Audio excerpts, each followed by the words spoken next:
I interviewed Aria. He's an artist who's been making music for around 10 years. He's amassed around 330,000 monthly listeners on Spotify currently. He's made music from many genres, which include rap, punk rock, EDM, etc. I've actually known Aria since I was 7 years old, and when I was in LA after TwitchCon, I hit him up to hang out, and this is how this interview happened. If you'd like to support the show, get early access to episodes, and get exclusive bonus episodes, you can do so by becoming a patron at patreon.com/ShimmerWally. Enjoy the episode. What's up? We're here at a restaurant. Yes, sir. Volcano, West Volcano, Hollywood. Yes, sir. We're in LA. I wanted to link up with Aria. Yeah. So we've known each other for, what, more than like 2 decades almost? I'm gonna say something like that. Yeah, almost. I was like probably 4 years old. So it's maybe not 2 decades exactly, but we're somewhere up there. 19 years old. We're pushing 2 years decades. ago. Yeah. Pushing 2 decades. But yeah, I was in LA, so I was like, yo, let me pull Aria. up. And then he's like, yo, he came through. But yeah, what are you doing in LA? Just working, man, making music, getting these records done. I've gotten like probably 100, 200 songs done out here in like the year I've been out here. Dude, that's so dope. Yeah. So, what do you do for people that don't know? I make music. I'm an artist. I got a bunch of stuff on Spotify. Go by the name you said, Aria. So I've been doing that for like 10 years now. I'm gonna say like 9, 10 years. Yeah. But really been focusing on it like the last 5, 6. Yeah. Been popping on the Spotify numbers, slowly with the TikTok numbers. Last record, Broken Hearted. Got the next one coming out next month. I'm wrong. That one's gonna go crazy too. Let's go. How many monthly users or listeners are you at now? I'm at 400,000 right now. Dude, that's wild. By the time this video comes out, it'll be 400,000, 400 million. You've been at way higher, right? I've been at 500K. I think 500 somewhere is like where I've been like peaked at a couple times. But I mean, consistency. I think I put out maybe 3 songs this year, and we're at 400K. The year I did that, I think we put out 10 records, and we got to 500K. So I'm piling them up right now, and then I'm gonna pull them all out at once like I did before, and hopefully go past that million, go past, I don't know, way higher than that. Sky's the limit. Hopefully soon. What's it called? What's your like release strategy now? Just making the records, make as many of them as I can, throw as many ideas as you can at the wall, and show the right people, let people listen, maybe preview some ideas on the internet, TikTok, let the people see, let them pick and choose what they like, and then kind of roll from there. See, promote it how you can, get it out there how you can, show it to the eyes you can, and then see what they do with it. Put it out in the world, see what the world does with it. Yeah. So what what changes has your music gone through from here versus Maryland? We've been doing a lot more live instruments, a lot of guitar, doing a lot more like pop So not punk. like fake samples? No, I haven't been. I mean, I wouldn't call it fake for all the people who be making it on their computer. They're all sitting there like, oh shit. No, but I mean, like, just doing a lot more like live instruments. I've always wanted to do like pop punk rock type music, you know what I'm saying? And I could never do that in Maryland because I didn't know a lot of people who could play the guitar who wanted to like work on songs. A lot of people I knew in Maryland who played guitar would do live shows, like live instrumentation for other bands and stuff like that. Yeah. But out here, there's so many people I've been able to meet, link with, who make the type of music that I'm envisioning making and the type of music I have been making. Yeah. So that's really helped me. And just meeting people like that who are in the same lane as I am is very helpful. You've been making all types of genres, right? Oh yeah, for sure. I feel like I've dabbled into everything in the like 10 years I've been doing it. I got a dance record out, I got rap music out, now I got like this pop punk sound going. Yeah. Yeah, it's a little bit of everything. Are you excited now that like the pop punk scene's a little bit popular? I'm so excited, man. Like I actually am more excited. I am always excited to put out my music that I make, but like this stuff feels special. It feels like, this is like the stuff I was wanting to put out since I was a kid. Like when I was a little kid wanting to make music, this was the type of music I was always dreaming to put out. Yeah. It's cool because like I started also dabbling in the pop punk scene. Yeah. And like it's so nice because before you needed like a whole band. You needed like all the pieces you need together. the drummer, you need the guitarist, drummer, you need the bass player, keyboard. I mean, we listened to like the same music growing up. I feel like we went through that Linkin Park phase, Linkin Park phase, like 2000, I think 5, 6, whatever it was. It's crazy because like you don't see groups like that much anymore. You don't see groups at all. It's like a one-man front, like for the most part. And the cool thing is now it's like more accessible. To like make that pop punk, have more rock elements in music, but also hip hop elements as well. Oh yeah, I mean, you're seeing so many people do that now. Yeah. It's just become like a way more viable source of like inspiration for people. Yeah. And it's so cool because like you were saying, like it's like music you always want to make as a kid. Oh, and yeah.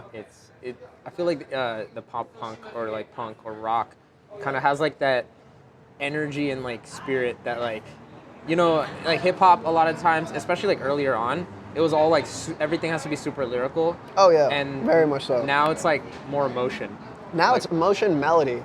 Like people making stuff where they're singing on it. Like there was so very few rap songs, I feel like, in the 90s or the early 2000s where rappers were singing on them. Like you got a lot of like Tupac, Biggie rapping, getting dope flows off, getting dope lyrics off. Eminem, who was like putting like just spitting, like rapping his ass off. And then you had 50 Cent.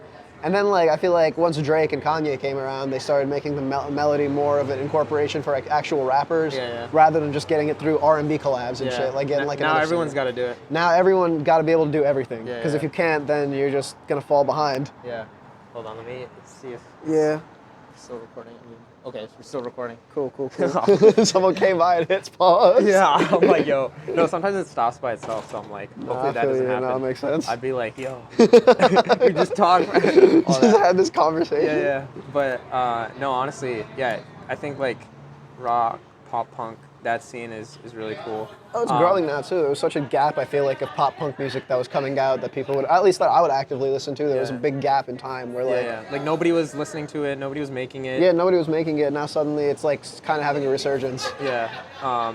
Do you see yourself doing that for a while, or do you think you'll switch up eventually? Or? I definitely, right now, I'm enjoying it. I feel like for now it's going to be like what I focus on, because I mean it's a sound that I've developed. Spent a lot of time putting effort into making that type of music that's, you know, cognitive, going in one direction, rather than before when I was putting out a ton of stuff that was, you know, put out a rap song where I'm rapping on it hard, then a melodic song, then another rap song, like switching it up. I feel like I'm giving it like a linear storyline to go off of, but then I'm also still in my bag with the rap stuff too. So like I can like put out like, I don't know, an album of like rock music that's all sounds like one project, but then drop an EP on someone who's like complete like banger after banger, like switch it up, you know? Yeah, 100%. How do you think the music landscapes change with like singles and albums and mixtapes and all that stuff? I think that, I mean, I always say albums are the way to make, singles are the way to do numbers and make money and like get fans. Albums are the way to make fans. Like, I feel like singles are what people generally do now, because labels are very focused on, not just labels, but people are very focused on, you know, getting that quick elevation, quick level change, where you can go from 0 to 100 real quick, no pun intended. But singles are a great way to do that, because it's one song, it's one piece of music where you're pushing onto people and they're listening to it and becoming a fan, and they hear it a bunch of times. But I think albums are where you truly create a cult following, where people are like, yeah, I have an Aria song to listen to for when I'm sad. I got one to listen to for when I'm happy, one for when I'm pissed off, you know what I'm saying? Yeah. Versus when you're doing the single thing, you give them one piece of music and kind of telling them to delve into that. And singles have a way bigger chance of blowing up, of course, and making people, I don't know, getting them results. Yeah. Whereas albums are very important to emotionally attach your followers to you or to what you're doing. 100%. And where do you see yourself in that release strategy? Right now, I mean, I feel like I'm doing way more singles. I've been doing singles for the last like 3 years. I put out little projects on SoundCloud and stuff in the past, and I am building to an album right now. I have enough material for 2 or 3 albums, I feel like, that I've made in the last like year.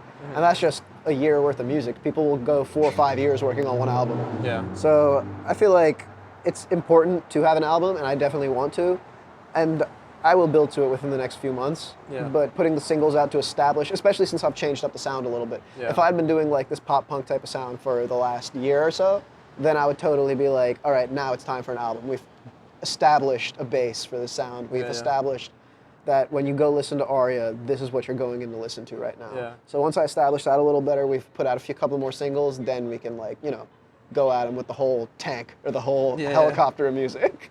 How has TikTok changed your music strategy? Every time you want to put out a song, everyone's like, what are you doing on TikTok for? Do you think that's sad, or you think that's part of the game? It's part of the game. You got to play the game. I mean, before that, before TikTok, it was something else. Before TikTok, it was radio. Before radio, it was MTV. Yeah. Before MTV, so there's always got to be that annoying marketing strategy. MTV was very, no, I'm kidding. Nah, but yeah, there's definitely always got to be a marketing strategy, and this is the best way to market music. I actually like it more because you got more control. Like, you know a few people, you know what you're doing, you can be in your bedroom making, I don't know, you make a dope song and it sounds dope, doesn't matter what you're doing, people are going to hear it now because you got a way to get it out. Yeah. Versus like probably, I don't know, 20 years ago where no one could just get on the internet and put their music out there and, you know, make it happen from wherever they're at. You got to have like a way to record. You got to be able to go to a studio. You got to be able to go and find someone who knows what they're doing to promote the music. Everyone has their own job. Versus now, one person could learn how to do everything and then do everything with the internet. And I feel like TikTok has like been the next level to that. 100%. Are you still independent? Yeah, I mean, I partner with Effective Records. We do music together, but I own all my own masters. Okay, I own awesome. all my music, yeah. How's that like? I make all my decisions. Yeah, that's pretty good. Has being independent like been a struggle, or do you see it as a pro or a con? Like, it's got its pros and cons. I can do whatever I want. I can Yeah. kind of like pick the direction I want to go in and establish it for myself, then go and be like, okay, if a label comes along and makes an offer to an artist, generally, as is from what I've seen in the past, you get it made based on a certain set of criteria, what you got going on. Do you need extra money to push your stuff? Are you trying to get to a level that you can't attain yourself? You don't got that funding? Or are you doing a certain set of numbers where they're going to be the ones to take it to the next level? Like, you know, there's levels to it. I feel like every single artist, every sound, every genre has its own set of rules of when it's time to go from one, I don't know, set of independence to a set of being with a label. There's different ways to do it, and I think if you can do it independently, you totally should. I think that's important. Like, that's definitely the best way to do it. But I can understand why some artists might feel like they need a label to attain a next level of success they're looking for. Yeah. So, would you like, if someone was like a new artist, would you like try to promote the idea of independence? Definitely, because if you're a new artist, you got to work your way up. You got to figure out what you want to do yourself before someone else comes and does it for you. Yeah. I think if you have a goal of getting signed to a label, that's okay, but you know what I'm saying? You got to start yourself. Yeah. But you think ideally, like, if you can be independent and make it work, that's the better absolutely. route? If you can make it work, if you know what you're doing, if you got everything you want to do. I know artists who they never want to reach that next level of fame where like you're walking around the street and everyone knows who you are. They're just happy getting making music and they got surviving. a cult following. They got like not even surviving, they're thriving too. It's just they're just thriving under the wraps of what you would assume someone is successful in the music industry is doing. Yeah. But do you feel like Hobson's like that? I think Hobson is very impressive based on what he was able to do with what he had from the internet. Like he was making, I think the first Hobson video I ever saw for Sag My Pants was off an iPhone 3 or something. Like that's incredible to me. Like I think he is the epitome of what it's like to, one of the epitomes of what it's like to be an independent rapper who is successful and did it all by themselves with like no help. I know Hobson, when they had Funk Volume, they did a distribution deal at some point with, I forget who it was, maybe 300 or something. Maybe he had 300 distribution after Funk Volume. But he did that after a certain point. He worked his way up to there, and then once he got there, he's like, okay, now let's do this with them, I guess. But he got there first. Like, he was independent for a long time, if I remember. I came up, I mean, he was one of the people who, like, made me realize, yo, I can get a mic and record in my room by myself. Like, I can record a song by myself. I don't need to go to a studio. I don't need a producer who's, like, super good at what they do. Thoughts on, like, Russ as an independent artist? Russ is dope, too. I mean, he's doing it independent, too. Like, that's crazy that he's at that level. He can fill a stadium up. Dude, and I don't know if you heard the song with Ed Sheeran, but like I did hear it, Yeah, having a song with Ed Sheeran, I mean that's crazy. From that point, from Independence is crazy. Big ups to Ed Sheeran for doing a song with him too. No, because I heard that story and like, I don't know if you heard the story of how he met Ed Sheeran, but he went to. I kind of heard a little bit about it. Yeah, he went to like a restaurant and then he was gonna like introduce himself to Ed Sheeran.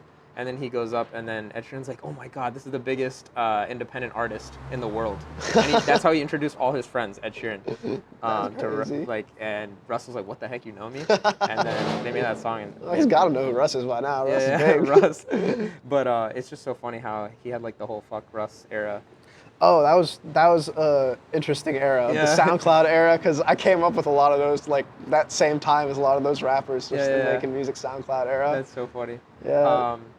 What I was gonna throw back to is actually XXXTentacion actually reposted one of your songs, right? Yeah, he reposted a couple of them actually. He posted one. That was the first ever. I think I would consider it one of the only cosigns I feel like I ever got coming up, like from like another rapper. Yeah. Because people get cosigns in the music industry from producers who are dope, and I don't know, people who are in the industry who are dope. Just people in general are good people. There are a lot of good people around, but getting a cosign as a rapper from another rapper has always been like, I feel like it's always a bigger look. It's always like a different, because you don't see it happening as much, I feel like, anymore. Because before, I feel like there was a lot of rappers who put on other people, but now it's just like, I mean, everyone's trying to get there themselves. Then once you get there, then you start putting other people on. But the important part of what he did was he was still like, he was in the process of blowing up when he reposted me. Yeah, that's so crazy. That's why I respected it so much, because most people, when they're blowing up, they're first blowing up, they don't go out and support other artists. They're focused on, you know, getting as much as they can out of what they got in front of them right now. But he reposted me what his SoundCloud was, I think, one of the most visited SoundCloud pages in the world. Yeah. And I remember it was a song called Worth It. Like, my stream count went from, like, I think 10K to, like, 60K in, like, 24 hours. Wow. And I was in college refreshing every day, like, every 2 minutes. Yeah. My friend was like, it's not going to change, man. It's going to keep going up. If you refresh it in 2 minutes or in 10 minutes, it's not like it's going to be a big difference. You're going to see the same number at the end. That's always exciting. Yeah, no. If there's any advice you could give to an artist coming up, what would it be? There's a lot of different ones. What do you think is like the most universal? Just keep doing it every day. Every single day. Because I feel like in my life, anytime shit was going like good, bad, medium, sad, I just knew shit was going to improve if I made another song that was good. Every time I'd go in the studio, I'd make another song. I felt like I was getting somewhere. Like, I felt like I was making the needle move, even a little bit. Or do a TikTok every day or something. Just stay consistent. Do shit every day. Like, do something that's furthering your career every day. But also, if you're an artist, do something that's furthering your career every day, and also make a song or something every day, every other day, whatever it is. Even if it's one song, you work on it for 3 days. Just keep doing another one. Just keep, don't stop. Don't be satisfied. Because even now, like, I came out here, I think first month, I made best music I made in my whole life. And I was like, yo, there's 3 songs I remember I made. Broken Heart is one of them that's out now. And I was like, yo, these are 3 best songs I've ever made. I was talking with my managers, and they were like, yo, these are amazing. We got to do everything we can for these 3. But I'm like, yeah, I've been here for a month, and I just made all of this music. These 3 included are really good. Let's see what happens in the next month. Like, this is just 1 month, and it's been a year now, and I have like 20, 30, 40 songs that I feel just as strongly about as I did those 3, and even better ones now. Shit that I feel like is even better than those. And it's not like I got a way better rap voice or lyrics or a better producer or something. It's the same group of people, same me, same better skill set, more or less. You get better every time you work, I feel like. But you just elevate and you keep going. You elevate the more you work. That's awesome. People get better generally if they keep working hard and trying to. You just move the needle, and you move the needle in one thing, you move the needle in your life. You feel like that's happening, then good on you. That's how I feel like it should be. I feel like that's awesome. Before we end this, yes, sir. Do you ever make, for me, I have a problem where I will make a beat, like quick beat, not even a full beat. It'll be like 30 seconds. It'll be a sample with some drums, whatever. And then like kind of like freestyle flow over it. And then I just love how it sounds, like right there, and I just leave it and I keep it, and then keep listening to it for like a year, 2 years, never finish it, and then so like demo-itis. Like that. Yeah, demo-itis. I've been getting demo-itis. that. My managers get that. One of my particular guys I work with gets that the most, Alex, because I send him a track like the day of, like fresh, hot off the bounce, first bounce, and he'll hear it, and then I'll be like, yo, but I have like 20 ideas for it, and I'll go put them all together. Then he'll be like, first listen. He's like, I don't know, man. It's not like the first song. It's not like the first Yeah, I know it's not, because I changed some shit. So you don't have that? Sometimes I do, for sure. Like, I've done a few tracks where I like listen to it a lot, and then 3 months later you go change something, and you're a little, is it as good? Is it not as good? Second guess yourself. But now the way I do it, I used to, in Maryland, when I'd feel that, I would do a track over something, like you said, like a simple beat. Because I'm not like, I don't consider myself like an elite producer at this point in my life by any means. But I do know what I'm doing more or less, enough to be dangerous, I feel like. So I put together a little beat. Or my friend will send me something, like Mike Olson will send me like a beat, like, and I'll like something off the beat in particular. He'll send me a beat and I'll be like, yo, that's got a dope kick pattern, and you know, just dope drums. Let's just call it dope drums for this set example. And I'll rap over the drums, and I'll do the track over the drums. And then I'll send it to him and be like, you got any ideas for it? But then we worked on it ourselves, so we'll have that demo-itis you're talking about. We'll be like, no, it sounds dope as is. So then I'll send it to another producer. I'll send it to someone like Stoney, or someone to, I don't know, anyone else who I think could be bring something to take it to the next level. And then I'll be like, all right, I'm just give it to you, do your thing, send it to me when you're done. And that way I get a whole new perspective on it when I listen to it. Like To the Face, the version that came out sounded nothing like the original version that we did together, me and Daria. When we put it together in when I recorded it in my room, the hook sounded different lyrics, everything. Then she works on it a little, makes it a different track. Then Jasper worked on it a little bit, made it a little bit of a different track, and then everyone came together. That's awesome. I actually did the teaser video for that. Yeah, yes he did. Yes, sir. No, it's cool because you're one of the few artists that I always accept, because I don't do many freelance work. Yeah. And like you always give me creative control over the videos. Got to. Which is like awesome because I mean I trust you, man. I've known you since I was like 4. Like yeah. So like I always have the most fun with those projects, and for sure. Yeah, definitely my creative skills have gotten so much better. So if you ever, I mean every single time, bro. Every time we do anything, it's like next level shit. Yeah. From whatever it was before, in all aspects, in the video, and the editing, and the ideas behind it. And in the music too. I'm gonna pat myself on the back real quick. Definitely. No, dude. Like every time it's crazier and crazier because like I remember when you're early doing it, you're still like you still have the passion and stuff like that, and I can hear like okay, that's all you need to like move the needle forward. Like as long as you're passionate and you're consistent, like you will be good and great. If you work hard, you can make something happen. You can make shit good. Like I am not talented. Like I will say that very easily, like no question. When I listen, because someone who's talented, like a Prodigy, they'll just rap like without any practice, and they'll be good. Like you'll hear it and be like, "Yo, that kid's got it." Like I don't know what it is, but it might not be there yet. But he's got that thing. Dude, my early stuff's terrible. Like this is my stuff when I'm like 13. You'd be like, "Yo, that kid needs to stop. Like turn that off. Like he does not have it, man." But that's a good sign because you improved. Like, but I wanted it. Like you want it. Like you keep doing it. You want it. You make it. I don't know about you, but even like my early stuff, I don't know if you felt good about it in the moment, but to me, like, I would feel great, and I would, like, share with everybody. Yeah, I'd be you like, feel this great amazing. about stuff in the moment, yeah. No, that's what I'd be telling artists now, a lot of my friends who, like, just get into music, like, that's actually my favorite piece of advice is, for the first year you make music, or maybe even 2 years, don't show anyone your music. Just go hard for 2 years, unless someone you're working with, like, or you're mentoring you, helping you get better. But don't, like, be putting anything, go, like, for a year, 2 years. I wish I knew that, because I put out so much ass. I don't know if that gets bleeped. I put out so much bad music that like, I wish I did take it all down eventually because everyone takes down stuff they like. I guess bad content when it's not the same level as what they're putting out now. But like, I wish that if for 2 years I just didn't put anything out and then I started putting stuff out. It still wouldn't have been as good as the stuff now, but it would have been way better coming out party. You know what I'm saying? All right. Anything you want to say? Where can they find you? And at Aria Raps. Yeah, you'll find me at Aria Raps. A-R-I-A. And then you're on all streaming platforms. Yeah, Aria. A-R-I-A. You heard it here first. Say the name. Thank you so much. Peace out. Thank you, my dog. And keep shining. All right, let's see. Yes, it's still recording. Let's go.